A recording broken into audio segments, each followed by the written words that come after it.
11 அம்ச கோரிக்கைகள் தொடர்பாக என்எல்சி நிர்வாகத்துடன் தொழிற்சங்கங்கள் சென்னையில் 5ஆம் கட்ட பேச்சுவார்த்தை நடத்தி வருகின்றன.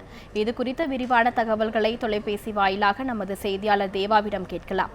தேவா, பேச்சுவார்த்தையில் எந்தெந்த தொழிற்சங்கங்கள் கலந்து கொண்டிருக்கு? பேச்சுவார்த்தையில் முன்னேற்றம் ஏற்பட்டிருக்கா?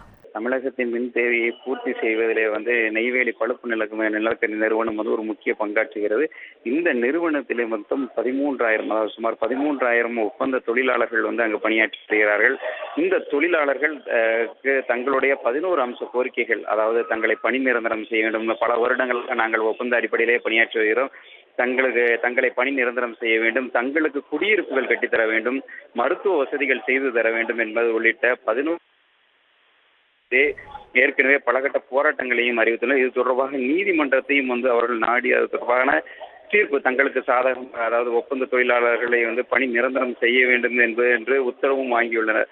இந்த நிலையிலே நெய்வேலி பழுப்பு நிலக்கரி நிர்வாகம் தங்களை பணி நிரந்தரம் செய்யவில்லை என்று கூறி போராட்ட அறிவிப்பை வெளியிட்டனர். இதனைத் தொடர்ந்து நெய்வேலி பழுப்பு நிலக்கரி என்எல்சி நிர்வாகம் ஒப்பந்த தொழிலாளர்களை அழைத்து பேச்சுவார்த்தை நடத்தியது. அதாவது கடந்த 4 முறை இந்த பேச்சுவார்த்தை நடைபெற்றது.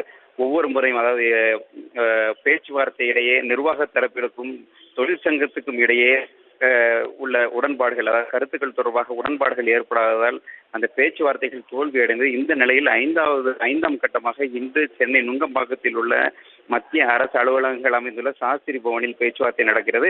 இந்த முத்தரப்பு பேச்சுவார்த்தையிலே மத்திய அரசு சார்பாக மத்திய தொழிலாளர் நலத்துறையினுடைய உதவி ஆணையர் அண்ணாதுரை கலந்திருக்கிறார். அதுபோல இந்த என்எல்சி நிர்வாகம் சார்பாக திருக்குமார் கலந்திருக்கிறார். அதுபோல ஜீவா ஒப்பந்த தொழிற்சங்கத்தினுடைய பிரதிநிதிகளும் இந்த பேச்சுவார்த்தையில் கலந்திருக்கிறார். இந்த 3 தரப்பினரும் காலை 11 மணி முதல் தங்களுடைய 11 அம்ச கோரிக்கைகள் தொடர்பாக பேச்சுவார்த்தை நடத்தி வருகின்றனர். சர்மிளா, தொழிலாளர்களின் முக்கிய கோரிக்கை என்னவாக இருக்கு?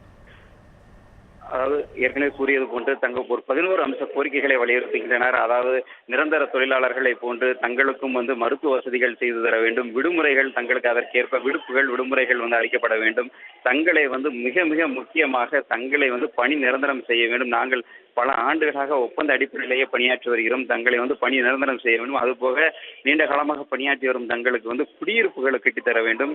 மேலும் 25% போனஸ் தங்களுக்கு வழங்க வேண்டும், பஞ்சப்படி வழங்க வேண்டும் என்பது உள்ளிட்ட 11 அம்ச கோரிக்கைகளை இந்த பேச்சுவார்த்தையிலே அவர்கள் வலியுறுத்துகின்றனர். சர்மிளா, உங்களுடைய தகவல்களுக்கு நன்றி.